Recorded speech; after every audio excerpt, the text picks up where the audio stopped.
Hey everyone, I just found this great article that had a few facts that I thought I'd share. They're results of studies with natural things that help to make us healthier. So the first one is about green tea.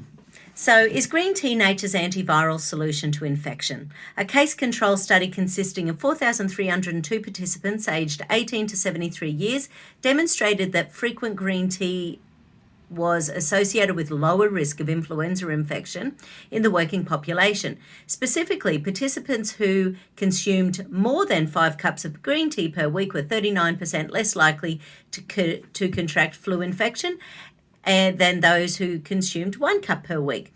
Additionally, the inverse association between green tea consumption and influenza risk was prominent amongst unvaccinated workers, demonstrating antiviral properties that practitioners may use to bolster immune defenses. So that's great. Green tea boosts your immune system. How fabulous is that? The second one is about iron. So iron status and immune resilience. Now, I hadn't actually thought about this one, except iron, of course, takes oxygen around the body, and oxygen, a lot of infections can't thrive in a highly oxygenated environment. Iron status and immune resilience go hand in hand, with an iron deficiency at the time of vaccination showed to impede antibody production and compromise vaccine-induced immunity. A birth cohort study consisting of 303 infants aged 24 weeks to 18 months indicated that anemia and iron deficiency at the time of vaccination was predictive of decreased immune response to pneumococcal and diphtheria vaccines, resulting in reduced seroconversion. So the iron, having good iron levels, actually allows vaccinations to work better. Interestingly, in a randomized follow-up trial involving 155 infants aged 11.5 months to 4.5 years, 5 milligrams per day of iron administered for 4 months leading into vaccination demonstrated higher anti-measles seroconversion compared to children that did not receive iron. Ensuring children are iron replete prior to vaccination may therefore improve vaccine responses as well as providing essential immune support. So we've got green tea is going to help vaccines work better for those who choose to vaccinate. We've got iron levels that are going to help vaccines work better in those who choose.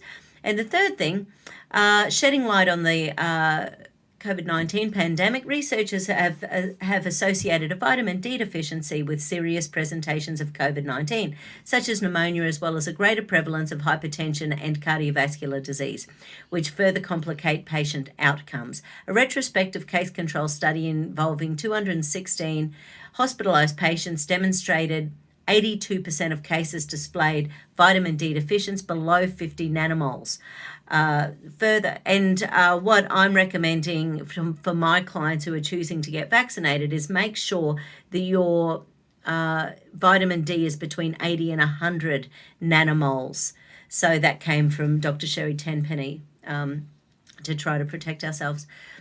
So 50 nanomoles. So for the vitamin D deficiency, patients exhibited raised inflammatory markers, including serum ferritin and D-dimer, a fibrin degradation product that may indicate thrombosis. So when I do live blood screening, I see fibrin all the time. So fibrin is like a sticky substance in the bloodstream. It's an acute phase protein that the liver spits out when the liver is struggling to, and when it makes big clotty, it sort of gets in there and it's like sticky, and it ends up creating these big pools, and the red blood cells sort of pool around them. So it literally creates clots in the bloodstream.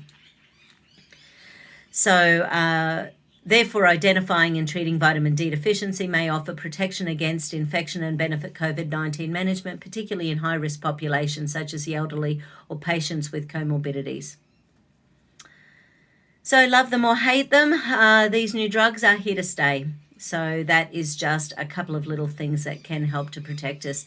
Green tea, iron, and lots of vitamin D. Okay, have a great day, everyone.